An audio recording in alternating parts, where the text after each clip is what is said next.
I feel like everybody born around when I was kind of went through that phase where they felt a little too grown to be watching shows on Cartoon Network, Disney, and Nickelodeon, and began searching for new shows and channels that fit their far more mature palates. At least for me, that channel I found myself watching most nights was the CW. Like, okay, yeah, I was watching those vampire shows. All American, Reign, and Riverdale for some strange reason, still unbeknownst to me. I dropped out in the 4th grade to run drugs to support my nana. However, the show that actually got me on the channel were their DC Comics shows referred to as the Arrowverse. Honestly, at the time it first dropped, I probably hadn't seen anything like it on television, especially growing up as a DC fan through their animated shows. A live-action interconnected TV superhero universe spanning multiple shows on multiple nights wasn't something you would see that often on television at the time. But before the multiversal crossovers, before the spin-offs, before the memes, it was just Arrow. That super grounded and gritty show that started it all. And even though the show was nothing like the quick-witted, left-leaning modern-day Robin Hood of the comics and the animated stuff, the show and the character in it was just cool as hell, man. You could really argue that in its earlier seasons, it was probably my favorite show on television. You know, before it got like really bad.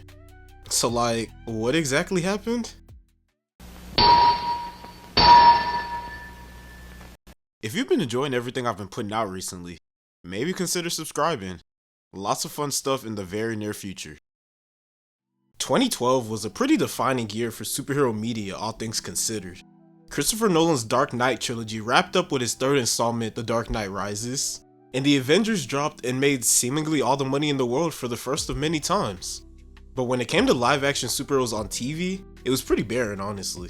Smallville had wrapped up the year before this whole superhero media boom really kicked off, so for many young superhero fans, including myself, the idea of taking a superhero property and doing a kinda gritty TV version on the channel home to vampire love triangles and Gossip Girls sounded probably like the last thing that would ever work. But somehow, under the creation of Greg Berlanti, it kinda just did. The initial pitch was pretty simple. What if we did Batman Begins, but on TV? Except instead of Batman, it was the Green Arrow? Yeah, I should probably address the bright green elephant in the room. Besides like major comic fans, Oliver Queen wasn't exactly a household name. Most guys probably just knew him as the Robin Hood looking guy with the boxing glove arrow and the goatee from Justice League Unlimited reruns, if they knew him at all. So when the first images of the hooded, brooding, arrow-slinging vigilante dropped, it was kind of a shock to most people. What made this seemingly very contradictory concept work was the team leaning into those limitations of doing a show on a CW budget. They built the show around two main ideas, keeping it grounded and keeping it character driven. If something couldn't exist in the real world, then it couldn't belong on the show, which honestly is kind of laughable in hindsight, but early on, it gave it an identity that set it apart from other shows at the time. I think most people who have seen Arrow would probably agree that the show's golden era was definitely those first 2 seasons. The basic premise of the show was pretty simple. For 5 years, I was stranded on an island with only one goal: survive. Now I will fulfill my father's dying wish to use the list of names he left me and bring down those who are poisoning my city.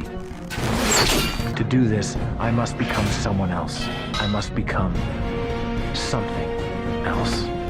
That iconic monologue essentially sums the show up better than I ever could. Season 1 was basically a revenge thriller disguised as a superhero show. Oliver, or how he was initially referred to on the show as the Hood, wasn't really saving people. He was hunting them down. But that's kind of what defined those first 2 seasons. That slow process of him gradually becoming something better. That first season not only did a great job of establishing Oliver and the world around him, but also how Oliver's double life affected the people closest to him. You had his mother Moira, secretly involved with the very same corruption he was trying his best to fight. His best friend Tommy slowly coming to the realization that whoever returned from that island is a very different and darker person than the party boy that left. And his ex-girlfriend Laurel, who's obviously slow to trust Oliver again after him cheating on her with her sister and kinda sending her sister to her death. But she's also the only person who believes that the Hood is more than just a killer with some arrows. Though Oliver initially starts this mission alone, it doesn't stay that way for long. John Diggle, Oliver's bodyguard, very quickly sees through that mess that Oliver has up, and essentially becomes Oliver's conscience. There's also Felicity Smoke, the IT girl that randomly finds herself in Oliver's crusade. Especially in those earlier seasons when she was used more sparingly, she really brought out a lot of levity and humor in this very gritty and dark world. The two of them really showed that it was still possible for Oliver, even after everything he went through on that island, to still be capable of building connections. Speaking of the island, oh wait, I forgot to mention his sister Thea, Speaking of the island, the flashbacks weren't just used as filler. They were, in a way, the emotional backbone of the whole show.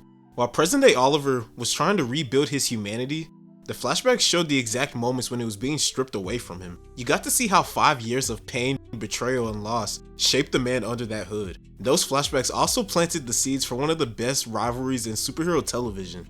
Season 1's main villain was Tommy's father, Malcolm Merlyn, also known as the Dark Archer. And he was a great first test for Oliver. At least at first, he wasn't the stereotypical supervillain you would expect to see in something like this. He was a man with convictions, one who believed that destroying the Glades somehow saved Starling City.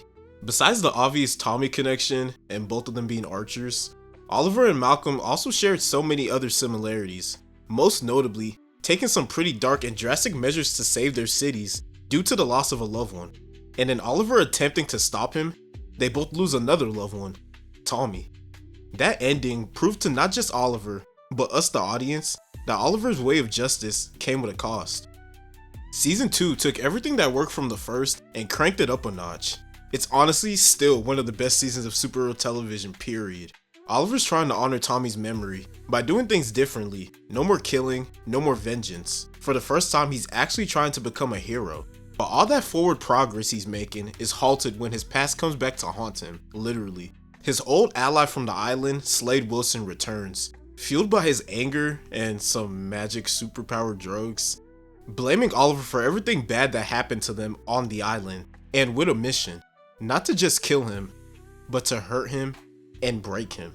That takes us back to how important those flashbacks were early on, because when we last left off on the island, Oliver and Slade looked like the bestest of friends, two brothers in arms fighting side by side.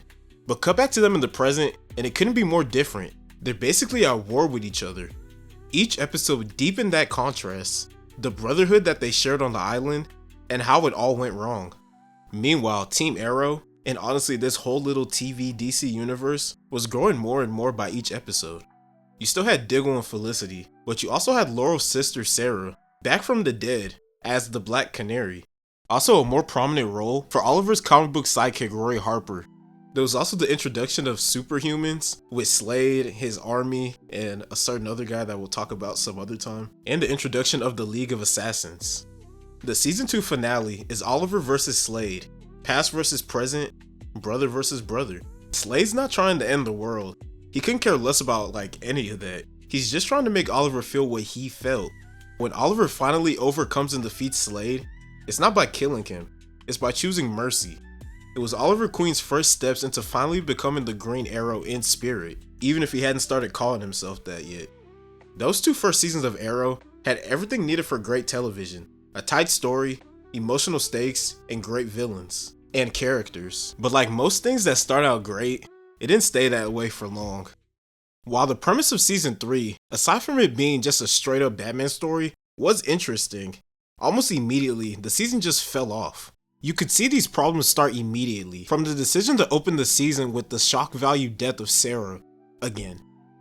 It's a comic book show, so she got better, even got her own spinoff. But in the moment, it wasn't only them just wasting a great character who had already gone through so much, it basically turned her character, and Thea, who was brainwashed into killing her for some stupid reason, into plot devices just to force pieces into place to justify the League of Assassins storyline.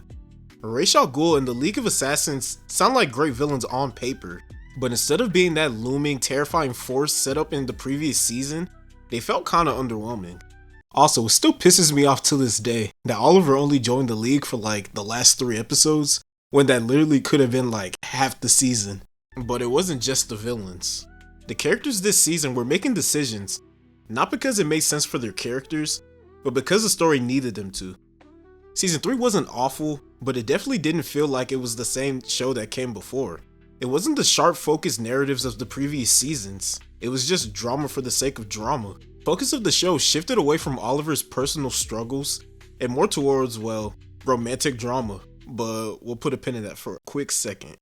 If season 3 was a stumble though, season 4 is where things went completely off the rails. The show that once prided itself on being grounded decided to go all in with a lighter tone, magic, and Damien Darhk, a magical wisecracking supervillain who could literally stop Arrow's mid-air with his mind, and definitely didn't seem to fit a show like Arrow.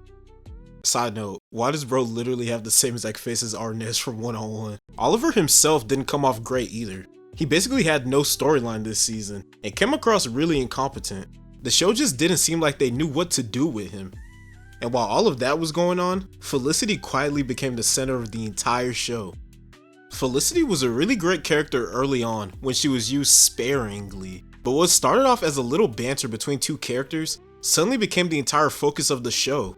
It's a show on the CW, so like I'm already going in expecting to see some relationship and shipping drama, and in a vacuum, it wouldn't have even been that bad if it didn't come off just a little bit forced. Hitting about the Felicity pairing for a quick second, Felicity on her own really progressed into a kinda unlikable and very hypocritical character, constantly being written as if she was morally superior to the other characters, especially Oliver.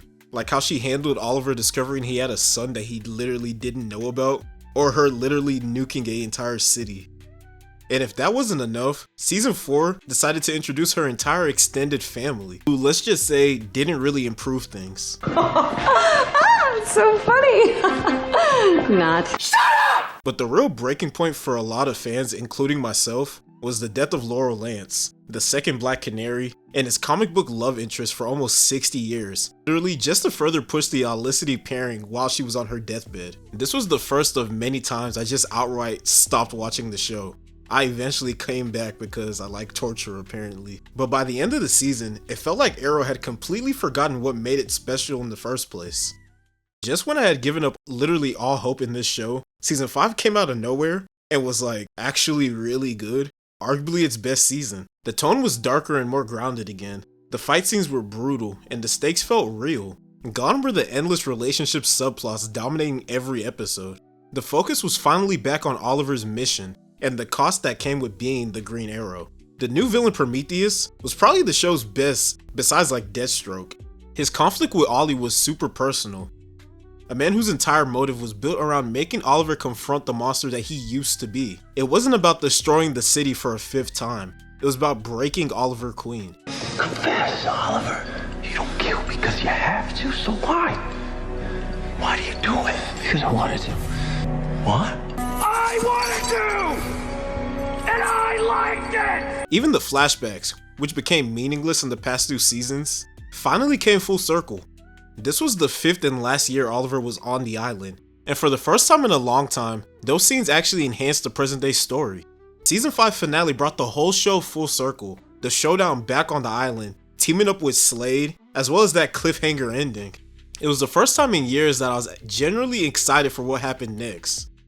In hindsight, it was pretty unrealistic to assume that Arrow would maintain that same level of quality after season 5. The show was kinda just alright from that point going forward. I stopped watching the show again in season 6 when Felicity hijacked Barry and Iris's wedding, then randomly started watching it again during my first year of college, until I got to the point where Oliver got out of prison. Yeah, he went to prison by the way. Or not watching again until I started working on this video, minus Crisis on Infinite Earths, which was incredibly disappointing.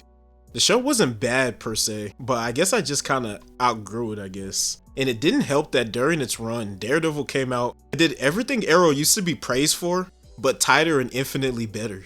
Still, for all its flaws and messy seasons, I'll always have a soft spot for Arrow, because in its prime, it wasn't just a good superhero show, it was just good TV. It crafted an entire superhero multiverse off the back of a billionaire playboy with a bow, just trying to save his city.